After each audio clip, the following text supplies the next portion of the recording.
Hello and welcome back to my channel. मेरा नाम सुप्रिया है और आज के इस सेशन में हम डायरेक्शन एंड डिस्टेंस के बारे में डिस्कस करेंगे। डायरेक्शन एंड डिस्टेंस आपका एक लौता ऐसा टॉपिक होता है जो ऑलमोस्ट हर एग्जाम में आता ही आता है। इसके आपके एक से दो क्वेश्चंस एग्जाम्स में बनते ही बनते हैं एंड ये काफ़ी इजी टॉपिक होता है और इसमें आप जनरली क्वेश्चंस जो करते हैं वो काफ़ी इजी टू आइडेंटिफाई होते हैं और डायरेक्शन और डिस्टेंस आपका बेसिकली हर एक चैप्टर में कवर अप हो जाता है।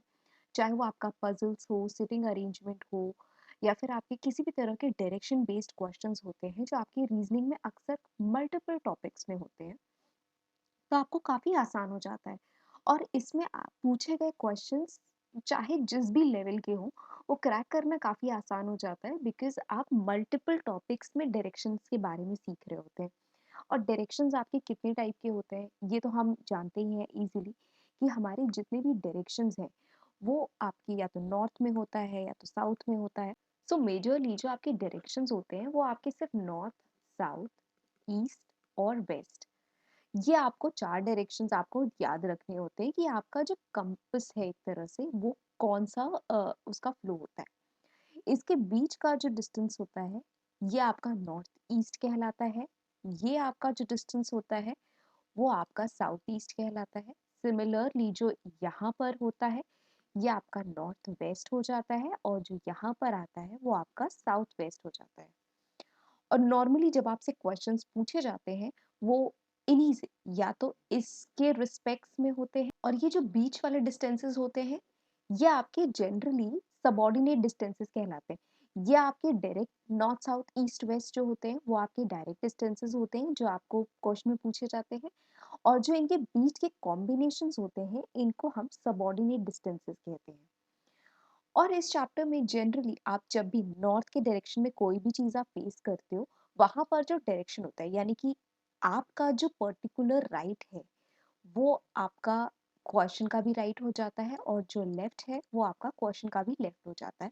तो हम जनरली उसे अपने पॉइंट ऑफ व्यू से यानी कि हम जिस पोजीशन में बैठे हुए हैं उसी पोजीशन से हम क्वेश्चन को आगे इंटरप्रेट करते हैं।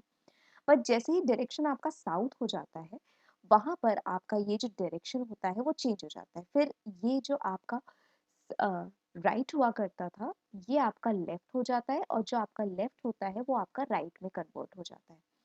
सिर्फ आपको इतना ही ध्यान रखना होता है। ये दो मेजर आपके डिस्टेंसेस होते हैं और इसी के अकॉर्डिंग हम ईस्ट और वेस्ट में भी अपने डायरेक्शंस को पुट अप करते हैं। तो सबसे बेस्ट होता है कि आप उस पोजीशन पे अपने आप को इमेजिन कीजिए कि आपका जो भी राइट लेफ्ट होगा वो ही क्वेश्चन का राइट लेफ्ट होगा इन टर्म्स ऑफ नॉर्थ और वो ऑपोजिट हो जाएगा अगर आप डायरेक्शन साउथ में देख रहे हैं तो। अब आइए इससे रिलेटेड कुछ क्वेश्चंस करते हैं। इस टॉपिक में बहुत ज़्यादा कुछ होता नहीं है जिसमें आपको डिटेल में बेसिक या कुछ ऐसा शॉर्ट ट्रिक टाइप का हो। इसमें आपको सिंपली क्वेश्चन की लैंग्वेज को इंटरप्रेट करना आना चाहिए। तो आइए क्वेश्चंस को एक बार देखते हैं कि किस तरह के क्वेश्चंस इसमें फ्रेम होते हैं। और ये क्वेश्चंस आपके जो मैंने यहाँ पे लगाए हैं ये आपके प्रीवियस ईयर में पूछे गए क्वेश्चंस हैं। ये आपके IBPS, RRB, RBI, LIC, SBI जैसे एग्जाम्स में पूछे गए क्वेश्चंस हैं। तो आइए देखते हैं क्वेश्चंस को करते कैसे हैं। The first question says Ananya is 15 metre to the west of Ritika. अब आपको पता है डायरेक्शन आपका क्या है, north, south, east and west. तो आपको ये चार्ट हमेशा बनाने की जरूरत नहीं है, आपको डायरेक्शन याद होने चाहिए कि कौन सा किस डायरेक्शन में है। तो अब Aanya is 15 metres to the west of Ritika यानी कि रितिका जहां पर भी है रितिका से 15 मीटर्स वेस्ट के डायरेक्शन में आन्या है। रितिका यहाँ पर है। Ritika is 20 metres to the north of Genelia यानी कि जिनीलिया आपकी समवेयर इस डायरेक्शन में है, तभी जिनीलिया के नॉर्थ में रितिका आ रही है। कितने? 20 मीटर्स पे। Genelia is 12 metres to the east of Diksha. Genelia कहाँ पर है? वो दीक्षा के ईस्ट में है यानी कि Diksha will be somewhere this side. और कितने डिस्टेंस पे है वो? 12 मीटर्स के, यानी कि यहाँ 15 है तो हमें 15 से थोड़ा कम, यानी कि ये आपका 12 मीटर्स यहाँ पर आपकी दीक्षा आ गई। Fayaz is 16 metres to the north of Diksha यानी कि दीक्षा के नॉर्थ में 16 यानी ये टोटल 20 है, यानी कि हमें थोड़ा सा कम डिस्टेंस बनाना होगा। ये आपका 16 मीटर्स हो गया। यहाँ पे कौन है? आपका फ्याज। ये आपका फ्याज आ गया। If Anya has to meet Fayaz, अब आन्या को फ्याज से मिलना है through the shortest distance and then has to meet Genelia, यानी कि पहले उससे फ्याज से मिलना है and then she has to meet Genelia, यानी कि हम इसको थोड़ा सा और ऊपर कर लेते हैं। ये हमारा टोटल 16 हो गया। If Anya has to meet Fiaz through the shortest distance and then has to meet Jamelia from Fiaz's point through the shortest distance, यानी पहले उसे फियाज से मिलना है देन फियाज से उसको जनीलिया से मिलना है, तो हमें ये जो शॉर्टेस्ट डिस्टेंस निकल रहा है, ये आपका स्लैंट लाइन, इसका डिस्टेंस फाइंड करना है कि आन्या ने टोटल कितना डिस्टेंस ट्रैवल किया है। तो इसको करने के आपके दो तरीके हो सकते हैं। एक मेथड है आपका कि आपने इसको यहाँ पे कंस्ट्रक्ट किया, तो ये आपका आ जाएगा 16 है, तो ये रिमेनिंग आपका 4 हो जाएगा। ये 12 है, ये 15 है, तो इतना अगर 12 है आपका, तो ये रिमेनिंग आपका 3 हो जाएगा। तो 3 4 आपका अगर आप स्टूडेंट हैं और आप एग्जामिनेशंस का प्रिपरेशन करते हैं, तो आपको पता होगा 3 4 5 एक ट्रिपलेट होता है। तो आपकी यहाँ की हाइपोटेनस की वैल्यू जो है वो 5 आ जाएगी। तो आपको यहाँ का पता है, फिर यहाँ से यहाँ तक है, इसका हम कलर चेंज कर लेते हैं। आपका ये यहाँ से यहाँ तक का जो ये डिस्टेंस है, ये आपका एक दूसरा राइट एंगल ट्रायंगल है, तो 16 मीटर्स और 12 मीटर्स। तो यहाँ पर आप लगा सकते हैं 16 स्क्वायर प्लस 12 स्क्वायर, और ये आपका अंडर रूट में आ जाएगा। हमारा हम स्क्वायर लगा सकते हैं, यानी कि 16 का स्क्वायर होता है आपका 256 प्लस 12 का स्क्वायर होता है आपका 144। तो ये दोनों को आप ऐड करोगे तो ये आपका आ जाएगा 400, यानी कि ये आपकी जो वैल्यू आ जाएगी वो आ जाएगी 20, यानी कि यहाँ से यहाँ तक की वैल्यू जो आपकी आएगी वो 20 आ जाएगी। सो 20 प्लस 5 आपका शॉर्टेस्ट डिस्टेंस क्या हो जाएगा? 20 plus 5 that is 25 metres from Anya. So आपका जो आंसर है वो 25 आ जाएगा। ये आपका एक तरीका हो गया। इसके अलावा जनरली एग्जामिनेशंस में जब इस तरह के क्वेश्चंस आते हैं, तो आपका ये जो स्ट्रेट लाइन बन रहा है, ये समवेयर आपका लाइन को टच करते हुए ही बन रहा होता है। ये भी एक पूरा राइट एंगल ट्रायंगल ही होता है। तो आप यहाँ पर वैल्यूज को दो बार कैलकुलेट करने की बजाय आप इसको सिंगल भी कर सकते हैं कि आप यहाँ से जो ये ट्रायंगल आपका बन रहा है, आप इसकी वैल्यू ले सकते हैं। तो ये आपका 15 है, ये आपका 20 है, तो आपका हाइपोटेनस का फॉर्मूला हो गया 15 स्क्वायर प्लस 20 स्क्वायर। तो ये आपका आ जाएगा 25 का स्क्वायर आपका 225 और 20 का स्क्वायर आपका आ गया 400। ये आपका आ गया 625 का अंडर रूट, आपका टोटल यहाँ पर 25 आ गया। तो आपका 25 मीटर्स ऐसे भी आ गया। तो आप दोनों तरीके से कर सकते हैं। You can do either this way or you can do it either this way. सो आपका आंसर दोनों ही तरीके से सेम आएगा। सो ये वाला जो तरीका है ये आपका कंपैरेटिवली कम टाइम लेता है, क्योंकि आपको सिंगल टाइम पे वैल्यू कैलकुलेट करनी है। यहाँ पर आपको कंस्ट्रक्शन करके दोनों वैल्यूज को निकाल करके फिर हाइपोटेनस की वैल्यू निकालनी है, फिर दोबारा से यहाँ पर निकालनी है। सो आप एक बार में भी निकाल सकते हैं। एंड ये आपका हर बार सेम ही, मतलब एग्जामिनेशन में आपको हमेशा एग्जामिनर उसी तरह के क्वेश्चन देता है जहाँ पर आपको ट्रिकी भी लगे और साथ में आपका समय भी ना जाए। तो बहुत सारे बच्चे यहाँ पर इस वैल्यू को भी कैलकुलेट करने लगते हैं टू मेक इट एक्यूरेट, कि यहाँ से यहाँ के डिस्टेंस में कोई डिफरेंस नहीं आना चाहिए। बट जनरली ऐसा डिफरेंस आता नहीं है। आपके ज़्यादातर क्वेश्चंस में ये रूल अप्लाई हो जाता है कि आप ए से जी की डायरेक्ट वैल्यू भी निकाल सकते हैं इन दोनों वैल्यूज को कैलकुलेट करके। सब आइए नेक्स्ट क्वेश्चन देखते हैं किस तरह से करना है ये। Point L is 2 metres towards north of C. हम सी का एक पॉइंट मान लेते हैं, जैसे सी मान लेते हैं हमारा यहाँ पर है इस पोजीशन पे। L is 2 metres towards north of C, यानी कि सी के नॉर्थ में 2 मीटर्स हमारा पॉइंट एल है। Point N is 7 metres towards east of point L. L के ईस्ट में, यानी कि आपका डायरेक्शन क्या होता है? नॉर्थ साउथ ईस्ट वेस्ट, तो ईस्ट इधर होगा 7 metres. Towards east of L आपका एन पॉइंट है। Point O is 8 metres towards south of point N, यानी कि एन का साउथ किधर हुआ, इधर हुआ, दैट इज 8 मीटर्स। ये आपका ओ आ गया। Then point T is 12 metres towards west of point O. अब ये भले ही साउथ की डायरेक्शन में खड़ा है, पर जो आपका कंपस है वो आप चाहे साउथ को फेस करो या नॉर्थ को फेस करो, कंपस आपका सेम रहता है। तो वेस्ट इसका किधर आ जाएगा, वेस्ट इसका इधर आ जाएगा, जो है कि 12 मीटर्स, यानी कि ये इस पॉइंट से थोड़ा सा और आगे आ जाएगा, बिकॉज यहाँ तक ये 7 है, तो ये पूरा यहाँ तक आपका 12 मीटर्स आ जाएगा। ये आपका पॉइंट टी हो गया। अब हमसे पूछा गया what is the direction of point सी।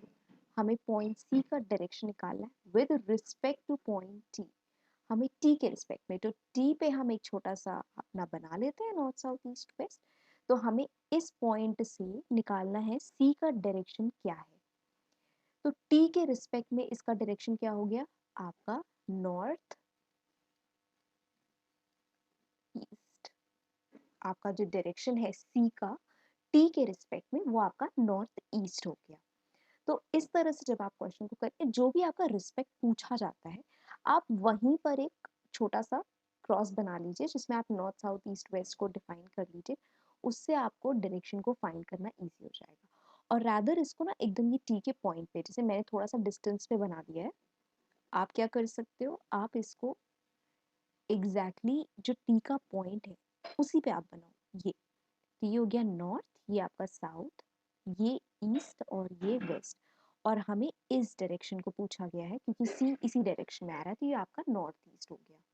तो इस तरह से आप कर सकते हैं। तो ये काफी सिंपल क्वेश्चन हो जाता है। नेक्स्ट क्वेश्चन करते हैं। Rajesh walked 25 kilometres towards south.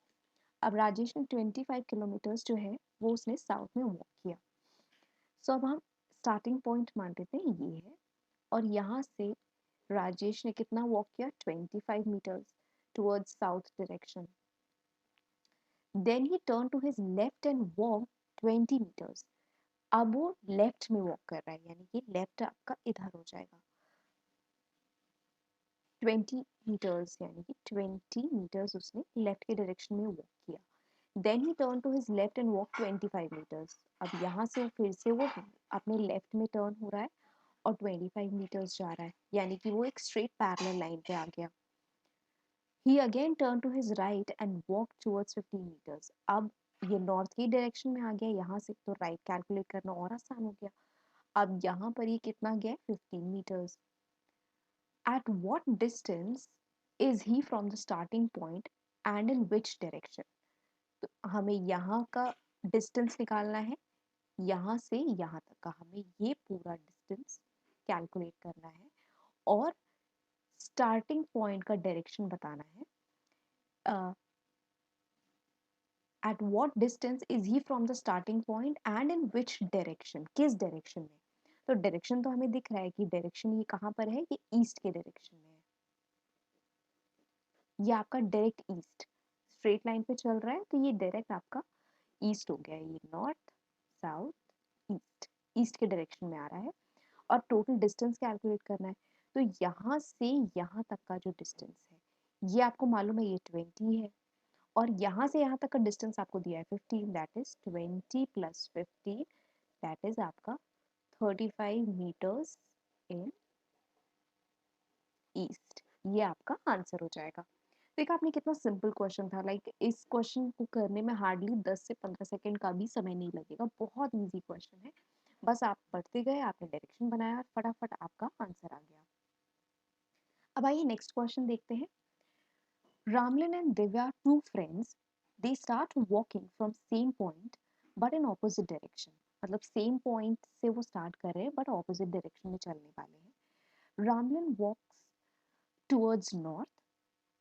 Okay, हम रामलिन नॉर्थ में वॉक कर रहा है। After walking 10 kilometres takes a right turn and walks 5 kilometre, यानी कि रामलिन ने नॉर्थ के डायरेक्शन में चलना शुरू किया। He walked for 10 kilometres.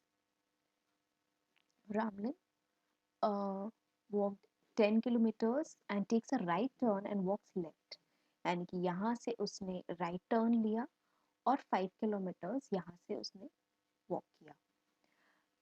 Then turns 90 degree in clockwise direction and walks 20 kilometres to reach his office. Clockwise direction यानी कि अगर आप देखो तो ये जो आपकी लाइन होती है ये टोटल आपका होता है 180 डिग्री। अगर आप इसको बीच से ब्रेक करते हो तो ये आपका 90 डिग्री होता है और बीच का जो ये डिस्टेंस होता है ये आपका 45 डिग्री का होता है। तो वो किस डायरेक्शन में मुड़ रहा है, वो आपका 90 डिग्री, यानी कि वो टोटल ये 90 डिग्री, यानी कि वो एक राइट एंगल बनाने वाला है, यानी कि वो आपका स्ट्रेट लाइन में नीचे जाएगा। How much? 20 किलोमीटर्स, यानी कि ये आपका 20 किलोमीटर्स के लिए वो चल रहा है टू रीच हिज ऑफिस, यानी कि ये उसका यहाँ पर ऑफिस हो गया। Then he takes a left turn and walks 5 kilometres to reach canteen, और यहाँ से उसने 5 किलोमीटर्स वॉक किया है कैंटीन पे पहुंचने के लिए। Divya also follows the same condition as Ramlin, और दिव्या भी सेम कंडीशन फॉलो कर रही है, यानी कि दिव्या के लिए हम कलर चेंज कर लेते हैं। दिव्या यहाँ से उसने वॉक करना स्टार्ट किया, सो शी वॉक 10 किलोमीटर्स। फिर उसने 5 किलोमीटर्स का उसने टर्न लिया। देन वो 20 किलोमीटर्स गई, यहाँ से उसने 20 किलोमीटर्स का टर्न लिया टू रीच ऑफिस, ये उसका ऑफिस हो गया। And then 5 kilometres to reach canteen. तो ये हमारा जो फ्लो चार्ट है वो कुछ इस तरह से बन गया। तो अब देखते हैं इससे रिलेटेड क्वेश्चन क्या है। क्वेश्चन हमसे पूछा गया what is the direction of Divya's office with respect to the starting point.